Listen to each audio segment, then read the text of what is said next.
Hello అండి, ఇది Sunday mini vlog. Morning 6 అంతా లేచి రెడీ అయిపోయి దివ్యారామంకి వెళ్ళాము. తిరుపతిలో ఉన్న వాళ్ళకి మ్యాక్సిమం తెలుసుంటుంది కపిల్ తీర్థం రోడ్లో దివ్యారామము. ఎవరైనా వెళ్ళకపోతే తప్పకుండా పిల్లల్ని తీసుకొని వెళ్ళండి, చాలా బాగుంటుంది. 2 to 3 అవర్స్ మంచిగా టైం స్పెండ్ చేయొచ్చు. ఇంకా పిల్లల బ్రెయిన్ డెవలప్మెంట్కి ఏం చేయాలి అని కొంతమంది కమెంట్ చేశారు.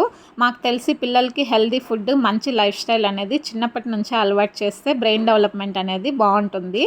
ఇంకా జీన్స్ని బట్టి అది కూడా ఉంటుంది, దానికి మనం ఏం చేయలేము. పిల్లల్ని మ్యాక్సిమం ప్లేసెస్కి తీసుకెళ్ళాలండి. దానివల్ల వాళ్ళు బయట ఎన్విరాన్మెంట్ చూసి నేర్చుకునేదే ఎక్కువ ఉంటుంది మనం చెప్పడం కంటే కూడా. ఇంకా మెయిన్గా పిల్లల్ని మనం ఎంత ఎంగేజ్ చేస్తే అంత యాక్టివ్గా ఉంటారు. వాళ్ళని ఖాళీగా అయితే అస్సలు పెట్టకూడదు. ఎందుకంటే ఖాళీగా దొరికితే ఇంకా టీవీ, ఫోన్ కన్ఫామ్గా అలవాటు అయిపోతాయి. వాళ్ళకి ఎక్కువ స్ట్రెస్ ఇవ్వకుండా మ్యాక్సిమం టైము ఏదో ఒక వర్క్లో పెట్టాలి. ఇప్పుడు సమ్మర్ హాలిడేస్లో మరీ డేంజర్. మా ఆదిత్య కూడా చిన్నగా టీవీ, ఫోన్ అంటున్నాడు ఈ మధ్య. అందుకే ఇంకా మార్నింగ్ స్విమ్మింగ్, మళ్ళీ ఇంటి దగ్గర అబాకస్, ఈవినింగ్ ఆర్చరీ ఇలా ప్లాన్ చేసాము.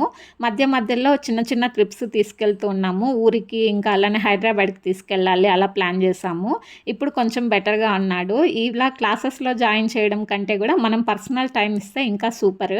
మేము ఇన్ని ఇయర్స్ అలానే ఫాలో అయ్యాము. కానీ ఇప్పుడైతే నిత్యాతో ఇంకా బిజినెస్ వర్క్స్తో కొంచెం టైం ఇవ్వలేక ఇలా ఎంగేజ్ చేస్తూ ఉన్నాము.